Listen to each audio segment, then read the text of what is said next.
Where'd you come from? Well, you name it, we've been there. Hey, you're looking great. Yeah. Hello, Fred. Hello, Nora. You writing another play? I'm trying. What's it about? Well, it's sort of autobiographical. Hey, maybe we're in there somewhere, me and Nora. No, see, it's bits and pieces of my life, about my attempts to make it in the theater. Oh, you'll make it all right, right, Nora? Absolutely. I'm sure of it, Fred. Well, thank you for saying that. Dad, she wouldn't say that she didn't mean it. Hell, you never give up. By God, it's an inspiration. Oh, no, not a bit. Well, Dad's always saying how you have this tremendous faith in your ability and how someday you're going to make it really big. Listen to Tommy. He knows what he's talking Oh, about. Fred's not discouraged. Or you, Tiger? Tommy, why don't you bring our things in? Things? What things? Our things. Our clothes, our books, our things. We're moving in with you, Tiger. Oh, no, wait a minute. I wasn't planning on this. My writing. What about my writing? Hey, no problem. You won't even know we're around. Nora, do you mind the things? I want to talk to Fred. Do I mind what things? Bring them in, honey. Bring them in yourself. Honey, keep cool. Keep cool? Already we hadn't even moved in, and already we're beginning to disrupt Fred's peace of mind. No arguing, okay? Tommy, I'm not your coolie. Okay, we'll settle that later. Fred, you going with your work. Go with your work. Nora, why don't you see how Fred's fixed the food? No, wait a minute. No, you wait. Don't sweat it. Nora's going to cook for us. I was planning on going out for a hamburger and fries. So? So? What do you mean, so? Well, you can go out for your hamburger and fries. Nora and I'll eat here. No, I don't think that's a good idea. You see, I've got a lot of writing to do, and... Fred, you've been a bachelor too long. Look, Fred, I want to talk to you. Yeah, okay, talk. Oh, sit down. Go on, take a seat. Come on, take a seat. What do you mean, take a seat? Well, you're uptight. Yeah, of course I'm uptight. Right now you think that your nephew's going to freeload off of you, and that once we move in, you're going to have a tough time getting rid of us. The thought crossed my mind. Well, look, Fred, you live alone, and that's not good for you. I like living alone. That's why I never married. Well, I respect that. I mean, after all, well, so does Nora. Tommy, you talk too much. Fred, come here. I want to talk to you. Now, you didn't mean that, did you? I didn't mean what? You weren't planning on eating out. Tommy, he wasn't being honest with us. There's a hamburger on the stove. Fred, honey, you know we love you dearly. We wouldn't think of intruding on your lifestyle. But we have our rights, too. We only want you to respect our rights as you wish us to respect yours. You shouldn't forget our dignity, that don't abuse our dignity. Look, I'm not abusing your dignity, and I don't know what you want me to do about your rights. Now, I just want to know, what's going on here? What does that have to do with anything? Well, look, Dad suggested we come over here. If you don't like the idea, take it up with him. I don't have to take it up with anybody. I want to know just what the hell is going on here. Please, old man, don't use profanity. We know about your temper. Well, the hell with my temper. Anyone would have a right to get aggravated about this. What are you getting so uptight about? Well, I'm getting uptight naturally because you two are acting as if I owe you something. Did I say you owe me something? Nora, did you hear me tell Fred owes us something, huh? I thought you said Fred was your favorite uncle. You know how great this guy thinks you are? You know something, this is a big letdown. Oh, honey, he didn't mean anything by it. Look, I'm not a great guy, and I don't want relatives moving in with me. Oh, Freddie, old man, come on. No, old man, me, this subject's not for debate. Sure. All right. That's all right with me, right, Nora? Absolutely. But I don't suppose you mind if we freshen up before you throw us out, Fred? I'm not throwing you out. Of course he isn't. Do you know what Tommy's father was talking about this morning? I don't want to hear it. He was talking about what a great job you did living with your mother. About how you took care of her. Look, my mother's dead. Grandma did a lot for Fred, too. It wasn't all a one-way street. Well, there's a lot of truth in that, yes. And you were well rewarded in her will, so you got no kick coming. Well, so who's complaining? Well, the way you act about this house like you bought it all on your own. Who do you think you're kidding? I'm not kidding anybody. Look, I can show you canceled checks, every one of which went for payments on this home. Sure, she gave you money from time to time to tide you over while you was buying the house. The whole family knows it. You know why no one ever mentions it?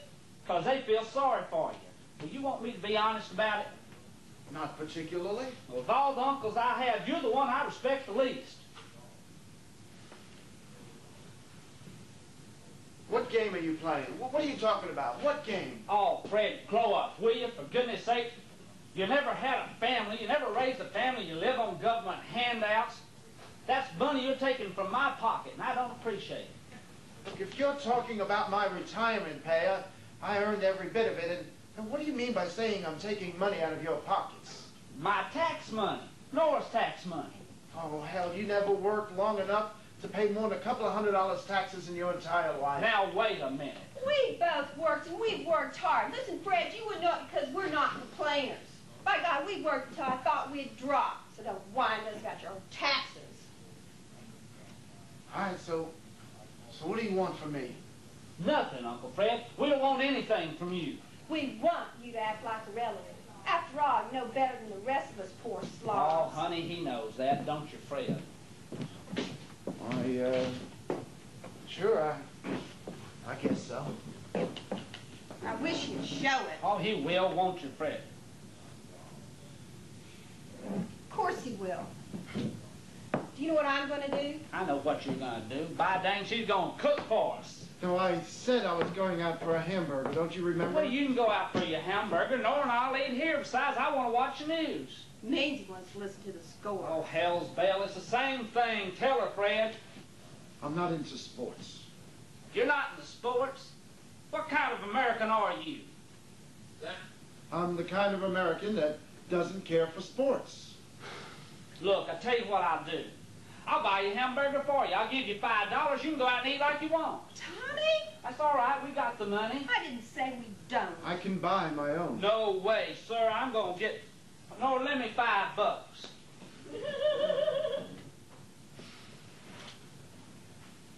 This one's going to be on me. Here you are, old man.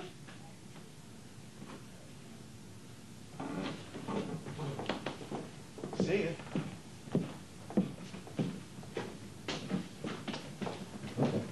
To him.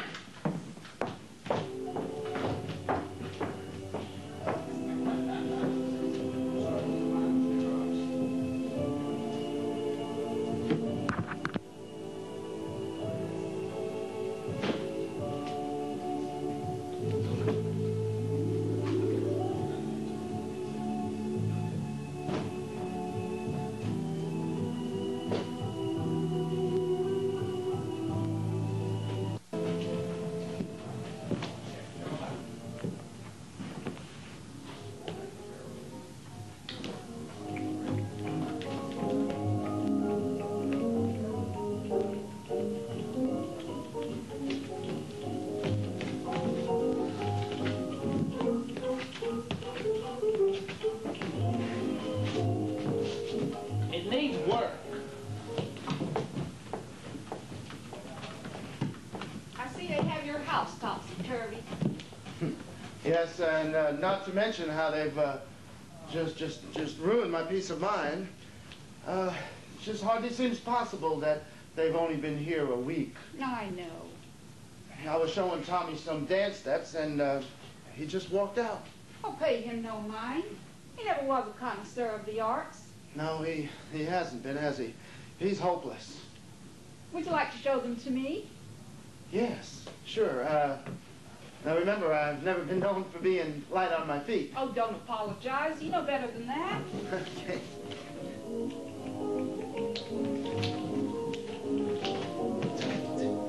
Not bad for an old man, huh? Bravo! Very good. Yeah, well, it needs work. You know, I've been thinking of striking out again. What do you mean by that? Oh, New York, Chicago, maybe even California. I don't know, I just want to get away. I even packed my suitcase this morning.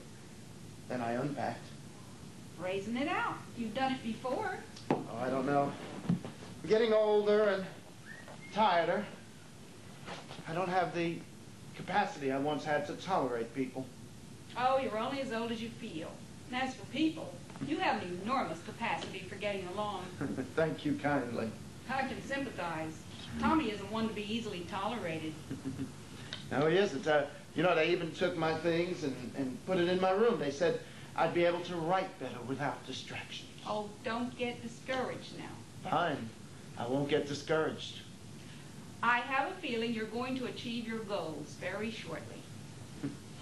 That's a belief that I'd rather see than just believe. Will you do your routine again for me? Okay. One more time with meaning. Hey, why don't you come sit over here?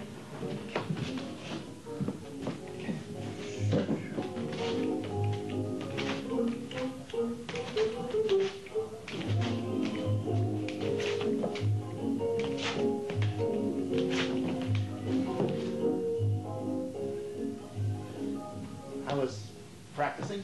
It shows. Well, that's one thing about showbiz. You just never leave the stage. Is that right? Yes, that's one fact that if you forget, it can be proved, it can prove to be very fatal. Who were you talking to? What do you mean? Well, I heard you talking with somebody. Do I have to repeat everything I say to you? No, it's just that sometimes you're not very clear. So you're not going to tell me who you were talking to, is that it? I was practicing my routine. Okay. But I heard you mention my name and Nora's. You heard me mention your name and Nora's. What is it with you? Nothing. Why? Should there be? Well, you do things and you say things and you don't seem to know what you're doing. It bothers me.